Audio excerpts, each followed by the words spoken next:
নবী ডাক দিয়া কয়, পাগলা রে তুমি কেন কান্দো? নবী গো, একা একা কবর কেমনে থাকবো? নবী গো, কোন ছেলে যাবে না, কোন ভাই যাবে না, কোন শক্তি যাবে না। এত 3.5 হাত মাটির নিচে আমি ওসমানের খুব কবরের ভয় লাগে। আব্বারে, ওই কবরে চিন্তা কারো নাই। ওরে আসি গো ডুবে আমি বাফেরি সাগরে, না জানি কি হবে কবরে তোমারি সুপারিশ বিনে, তোমারি কেমনে হব পার কবরে হাসরে, কি হবে আমার? বলেন, কবরে হাসরে কি হবে আমার? তুমি তো দেখিয়েছ আলোরি সেই পথ, সেই পথে চললে মিলবে রহমত। কেন যে ভুল পথে, কেন যে ভুল পথে করলাম জীবন পার, কবরে হাসরে কি হবে আমার? ওই কবরের কথা আমি বলতাম না। আমার কমিটি বলেছে আযাব সম্পর্কে, নামাজের জন্য মারাত্মক আযাব হবে।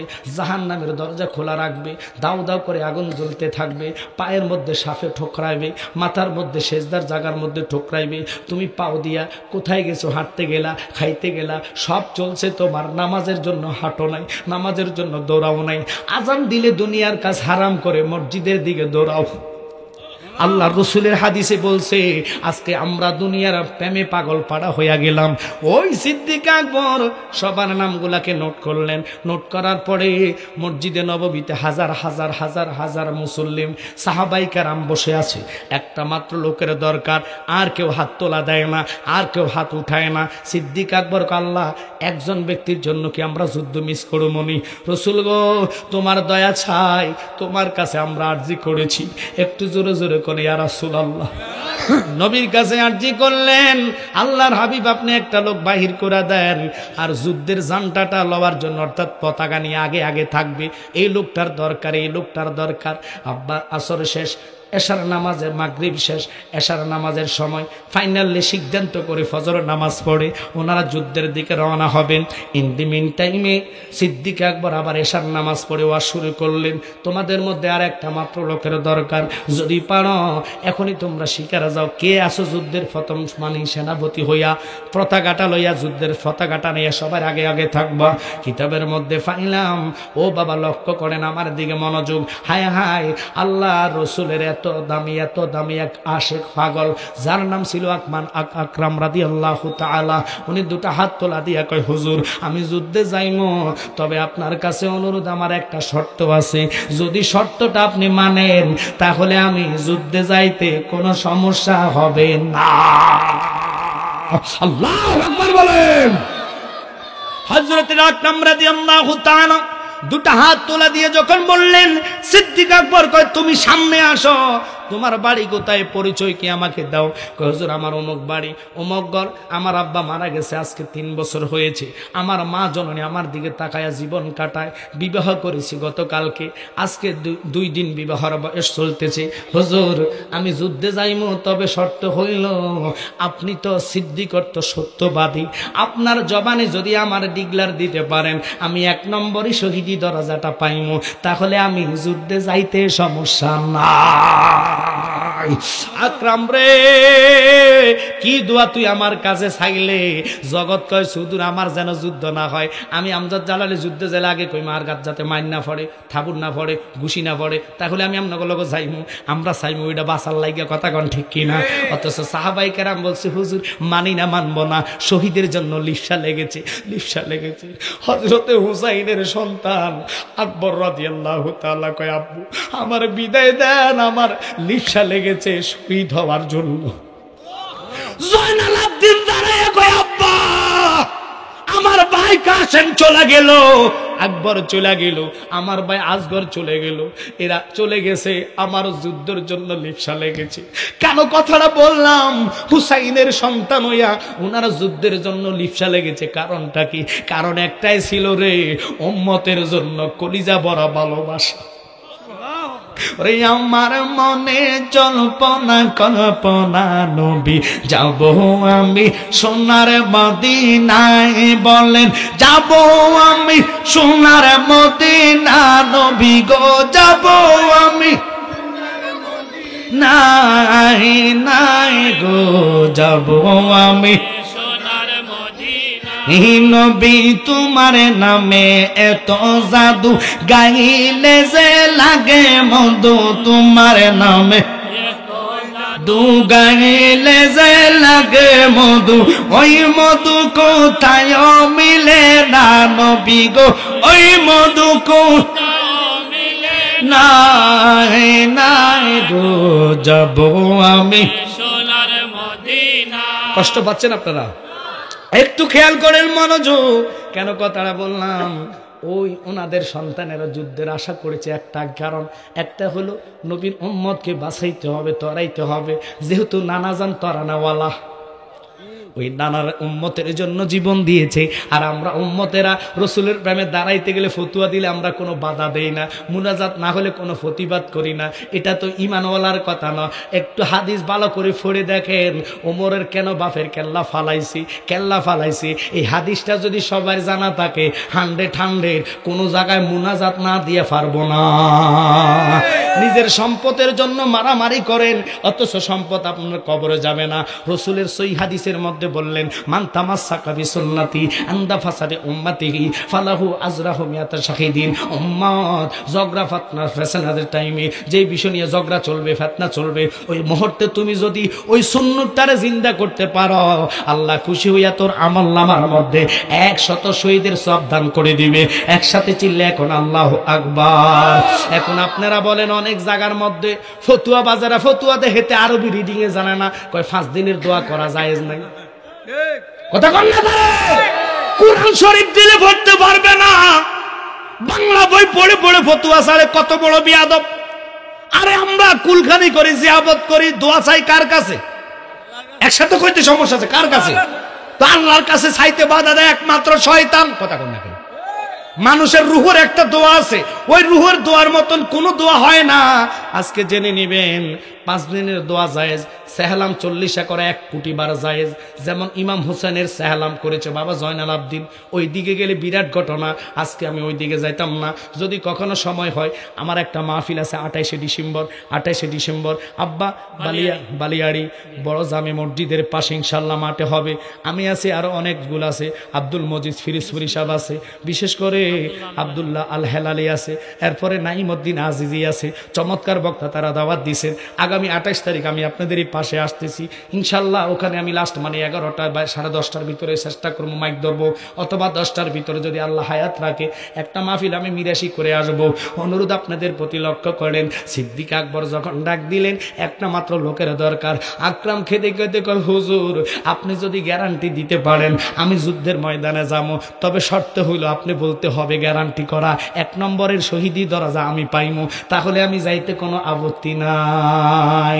এবার আকরামের হাত ধরিয়া নবীর রওজা মোবারকের কাছে যাইয়া আকরাম আর রসুলের শ্রেষ্ঠ সাহাবী সিদ্দিক আকবর কাঁদে কেঁদে কয়, ও মায়ার নবী গো, তুমি প্রেম শিখাইয়া কোথায় লোকাইছ বলেন মায়ার সবাই, তুমি প্রেম শিখাইয়া পাগলদের দাও না দেখা, নবী পাগলদেরকে দাও দেখা, নবী দন্ন কর এ জীবন আমারো মায়ার নবী গো, তুমি প্রেম খাইয়া কোথায় লোকাইছো। সিদ্দিক আকবর কয় ইয়া রাসূলুল্লাহ, আকরামের দিকে আপনি একটু তাকান, আপনি একটু তাকান, আপনি একটু তাকান। কয় কি তাকাইতাম, কি তাকাইতাম? লক্ষ্য করেন রাহমাতাল লিল আলামিন নবী কয় যাও যাও, তোমার জন্য দোয়া করে দিলাম। আকরাম রে, নবীর সামনে আমি হাসি, রসুলকে সাক্ষী রেখে আমি তোর জন্য দোয়া করি, আল্লাহ যেন তোরে 1 নম্বরে শহীদি দরজা দান করে। এবার আকরাম বলতেছে আমি যাচ্ছি, আমার আম্মার থেকে নয়, আমার বিবি এবং মার কাছে একটু বিদায় নিয়ে আসি। তবে আকরাম রে, যাইবা তুমি ফজরের আগে চলে আসতে হবে। ইনশাল্লাহ হুজুর, জবান দিলাম চলে আসবো। আকরাম এশার নামাজ শেষ করে গুটি গুটি হাউ পাও দিয়ে হেঁটে হেঁটে হেঁটে হেঁটে বাড়ির দিকে যাইয়া দরজায় যখন কদম রাখলেন, হঠাৎ করে দরজা থেকে আওয়াজ আসতেছে, ঘরের ভিতর থেকে আওয়াজ আসতেছে, কোরআন তেলাওয়াতের আওয়াজ, কোরআন তেলাওয়াতের আওয়াজ। আকরামের নতুন বউ ঘরে বসে বসে কোরআন পড়ে। মাইন্ড করবেন না, ওই ঘরে রহমত আল্লাহ বরকত কমবে না। আমরার ঘরে দেখবেন, আপনারা দেখেন, যাইয়া দেখবেন, এখন যাইলে টেলিভিশনের আওয়াজ, কথা কর না কা, টিভির আওয়াজ ছাড়া কিছু পাইতেন না। আনলে মোবাইল লইয়া বইয়া রয়েছে, কথা কন না কা। তো দিন কত পরিবর্তন হয়েছে। কেন রহমত আপনারা পাইবেন? কেমনে রহমতের আশা করেন রে? আগেরকার দিনের মা বোনেরা সুযোগ পাইলে ফজর পড়ে কোরআন শরীফ পড়তেন, মাসে 1 খতম দেওয়ার চেষ্টা করতেন, কথা কন ঠিক কিনা? প্রত্যেকটা জুমার মধ্যে খতম, কোরআন খতমের দোয়া অনেক হইতো। আজকালকে জুমার দিনে যাইয়া দেখবেন বছরও 1টা খতমের কথা শোনা যায় না। একটু জোরে কর না রে বাবা। তো কেমনে আপনি রহমতের আশা করেন? কবর আযাব থেকে বাঁচার জন্য চেষ্টা করেন। ওই আযাব থেকে বাঁচতে হলে ঘরে কোরআন শরীফ থুইয়া রাখবেন, কোরআন শরীফ উপরে মাকড়সা বাসা বাঁধবে, এই আশা করেন আপনি আযাব থেকে বাঁচবেন। টেলিভিশন কিনছেন 20,000 25,000 টাকা দিয়া, এটারে প্রত্যেক দিন আসলা দিয়া মোছা না দিলে শান্তি লাগে না, কারণ 20,000 টাকা নষ্ট হইয়া যাইব। ওই টাকার জাররা জাররা করে হিসাব নিব কে? একটু জোরে কন কে? কিন্তু কোরআন শরীফ যত শুদ্ধভাবে তার তিলের সহিত আপনি পড়তে পারবেন, ওই প্রত্যেকটা হরফের 70টা নেক হয়ে আমলে বসবে। কোরআন আপনার কবরে নূর হইয়া, আলো হইয়া জান্নাতি বাতাস ঢেলে দিবা। আকরাম ঘরে যায় শুনতেছে, বিবি পড়তেছে ওয়ালা তাকুলু লিমান ইয়াকতালু ফি সাবিলিল্লাহি আমওয়া। একটু জোরে কোন আল্লাহু আকবার। যারা আল্লাহর রাস্তায় শাহাদাত বরণ করে তারা মরে না, তারা মরে না, তারা জিন্দা। কবরের মধ্যে তারা রিজিক পায়। রিজিক দেয় কে? একটু জোরে কোন কে? আকরাম কথাটা শুই না ঘরে যায় ঢুকা বিবির কাছে বলে, বিবি গো,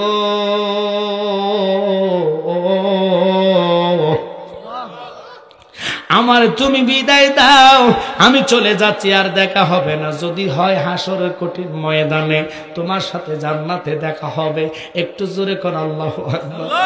বিবি কয়, স্বামী আপনি কি বলতেছেন? আমি কি বিদায় আপনারে দিতাম? কি বিদায় দিব? কয় আমি আকরাম থেকে, আমি আকরাম সিদ্দিক আকবর থেকে মসজিদে নববীতে 1 নম্বরে শহীদি দরজাটা খোলাইয়া আমি চলে আসলাম।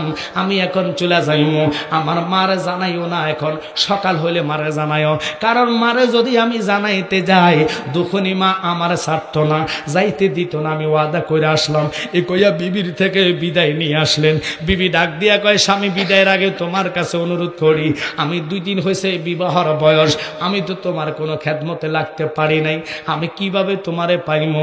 অন্তত যাওয়ার আগে আমার চুলের মুষ্টি দিয়া তোমার কদমটারে মুচ্ছা দেই। এর উসিলা যদি আল্লাহ আমারে কবুল করে গো, কারণ আল্লাহর রাস্তায় যারা শহীদ তারা মরে না, তারা জিন্দা। এর শহীদের মর্যাদা যদি এত হইতে পারে রে, যেই নবী না হলে শহীদের দরজায় পাইতাম না, যেই নবী না হলে কোরআন পাইতাম না, যেই নবী না হলে আল্লাহর খোদাত্ব প্রকাশ হইতো না, ওই নবীরে বাদাইম্যা মৌলবীরা কয় মইরগা ফুসচা গুল্লা গেছে, এদেরকে ফাতলা জুতার কথা কইতাম না, কিসের কথা কইতাম? কথা কোন ঠিক কিনা? নবী আমার জিন্দা, বিশ্বাস হয় কি হয় না? হাত তোলা দিয়ে দেখান, নারায়ে তাকবীর, নারায়ে রিসালাত, আহলে সুন্নাত ওয়াল জামাত।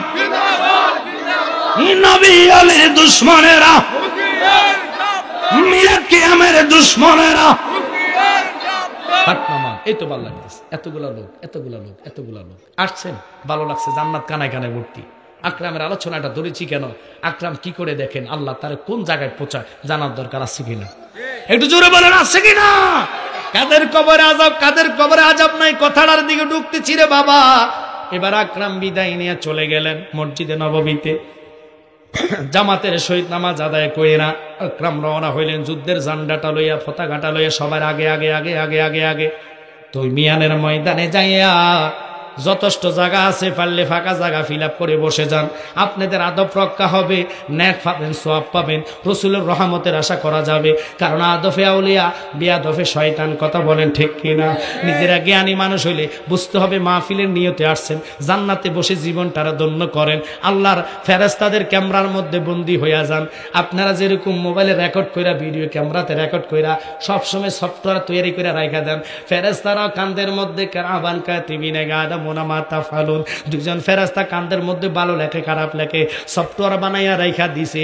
কবরে যাইতে দেরি গো, নেকার বদ আমলের হাতে আপনার দিতে দেরি না, হাতে আসতে দেরি। কইবেন কোন টাইমে এডি করছি গো, কোন টাইমে গুনাহ করলাম, কোন টাইমে ন্যাক করলাম।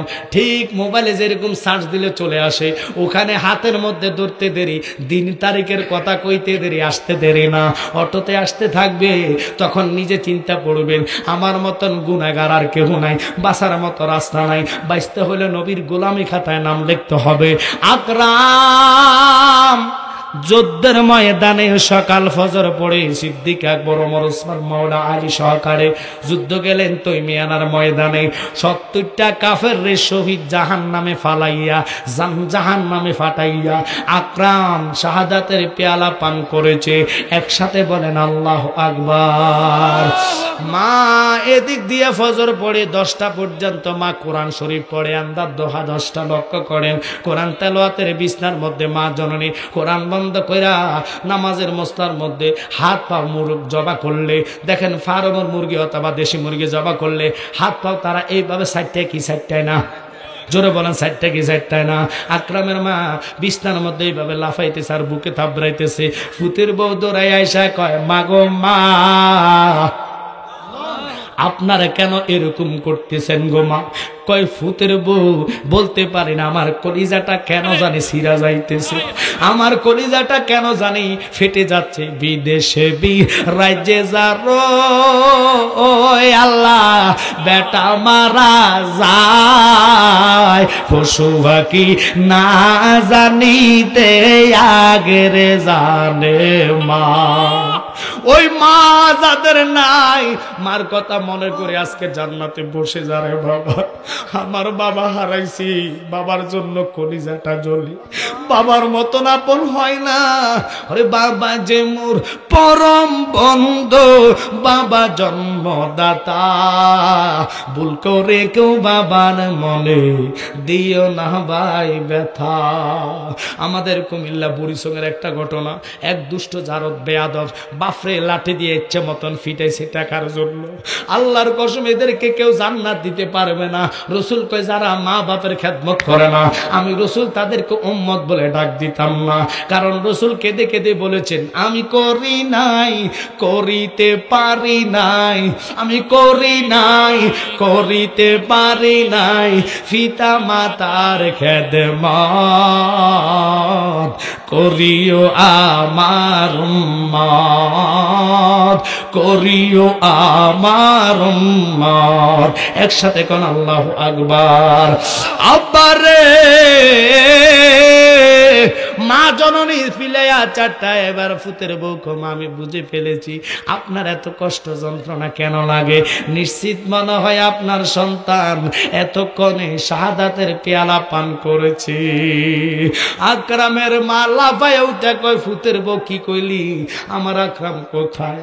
কয় মা আপনার ছেলে নিষেধ করছে আপনাকে বলার জন্য। গতকালকে রাত্রে ঈশার নামাজ পড়ে এসে আমার কাছে বিদায় নিছে, আমি বলছি আপনার কাছে বিদায় নেওয়ার জন্য, কিন্তু আপনার ছেলে কয় না আমার আম্মাকে জানাইও না, জানাইলে আম্মা আমারে যাইতে দিত না, কারণ আমি মার একটা মাত্র সন্তান। তো ইংল্যান্ডে চলে গেলেন যুদ্ধের ময়দানে ইসলামের জন্য জীবন কোরবান দেওয়ার জন্য। চলে যাইতে দেরে বোধহয় আপনার ছেলে শাহাদাতের পেয়ালা পান করেছে। আকরামের মা আউলা কাশে পাগল বেশে লাফাইতে লাফাইতে মসজিদে নববীর দিকে বুকে থাবড়ায় থাবড়ায় যাইয়া মসজিদে নববী তন্ন তন্ন করে টোবাইলেন। এবার যাইয়া দেখতেছেন রে বাবা, লক্ষ্য করেন মনোযোগ অন্তরের কান লাগান। হায় হায়, আকরাম রাদিয়াল্লাহু তাআলা আনহু তিনি কি বলেন, চলে গেলেন। এবার দেখতেছে আকরামের মা মসজিদের সামনে দাঁড়ানো। ও মসজিদে নববীর মুয়াজ্জিন, আমার আকরাম কোথায়? কয় মা আপনার কুফাল ভালো, ফেডের সার্থক, আপনি জান্নাতি, আপনি শহীদানার মা। এই কথাটা বলতে দেরি মহিলা কয় কি বলেন বাবা, আমার একটা মাত্র জাদু কলিজার টুকরা, আমার ছেলে আর নাই, মেয়েও নাই, এই ছেলের দিকে তাকায় আমি জীবন কাটাইতেছি। কোথায় গেছে বলেন? কয় সোজা উত্তর দিকে আপনি হাঁটতে থাকেন, যাইয়া দেখবেন তৈবিয়ানের ময়দান, ওখানে বোধহয় আপনার ছেলে এতক্ষণ শাহাদাতের পেয়ালা পান করেছে।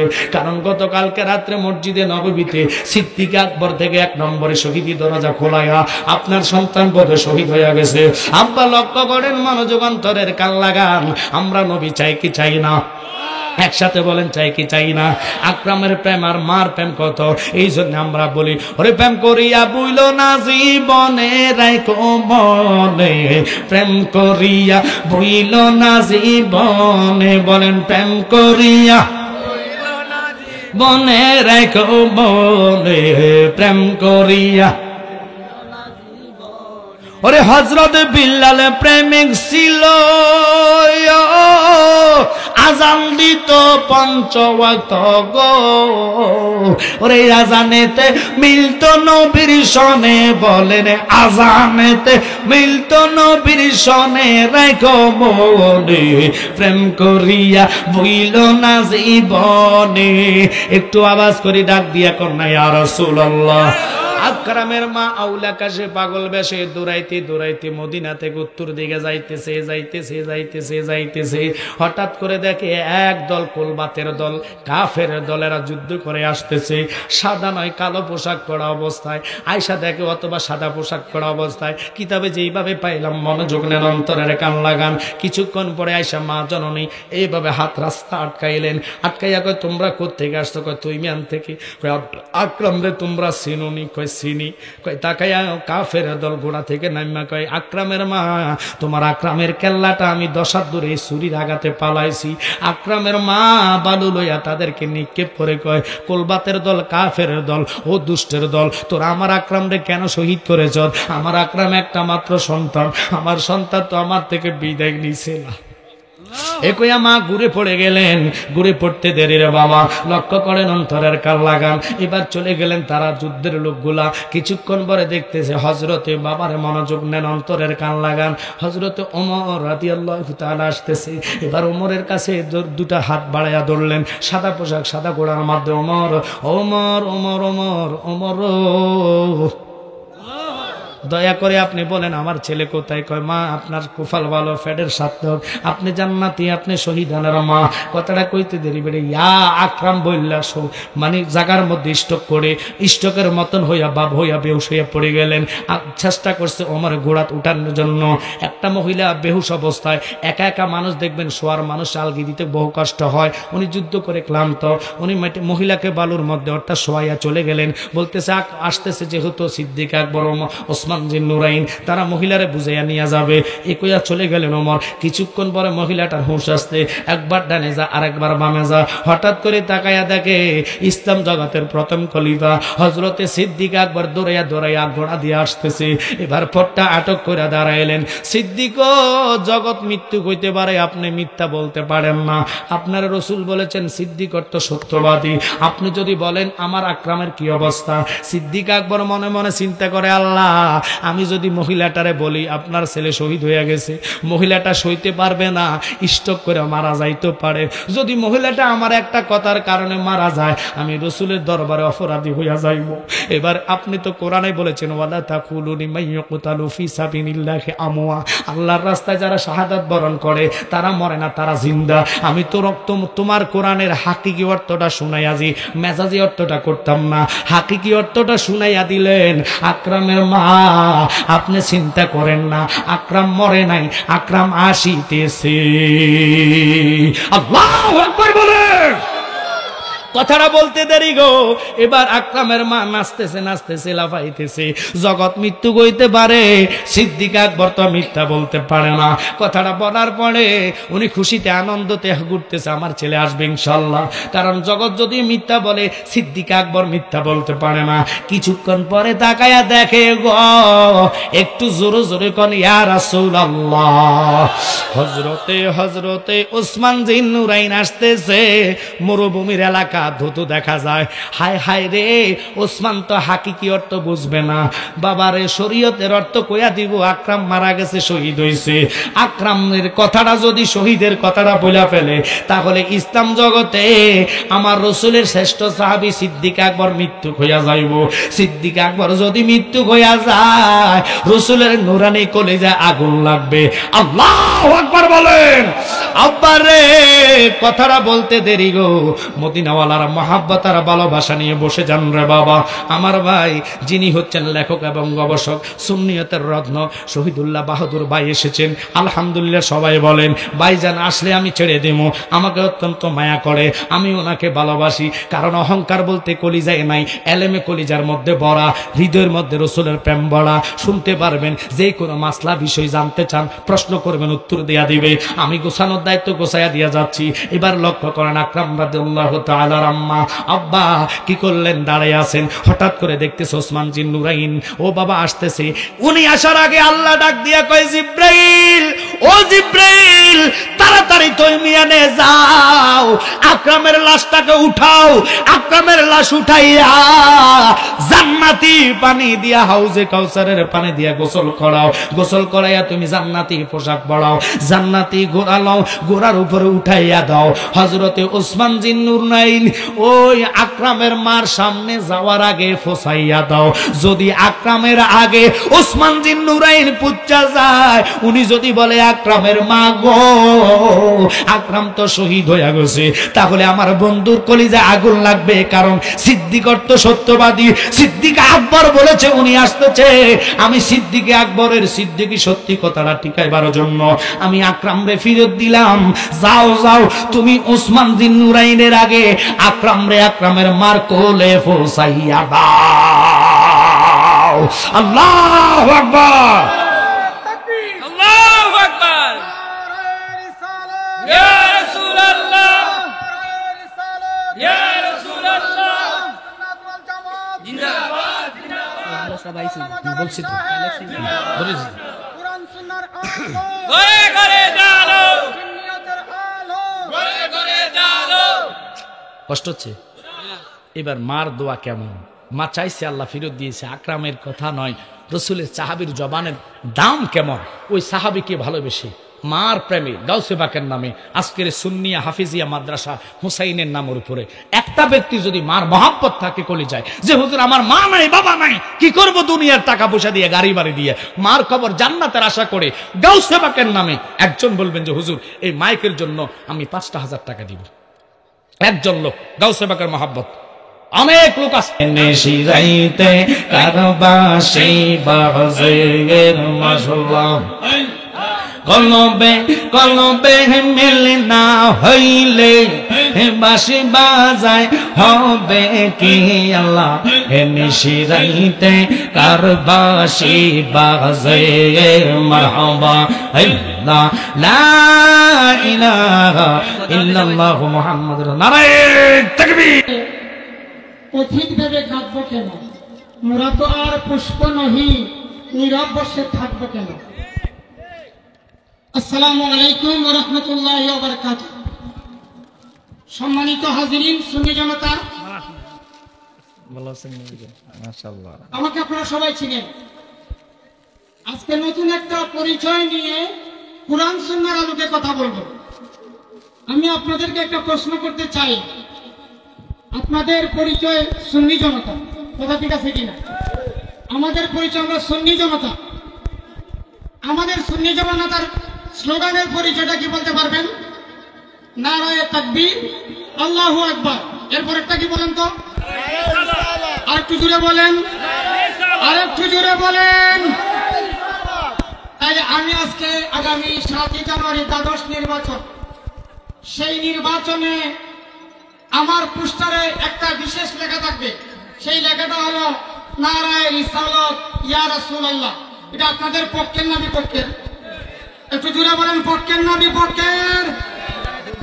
এতক্ষণ যে আলোচনা করেছেন, সেই আলোচনা আজকের যে মাহফিলটা উদ্বোধন হয়েছে কি মাদ্রাসা?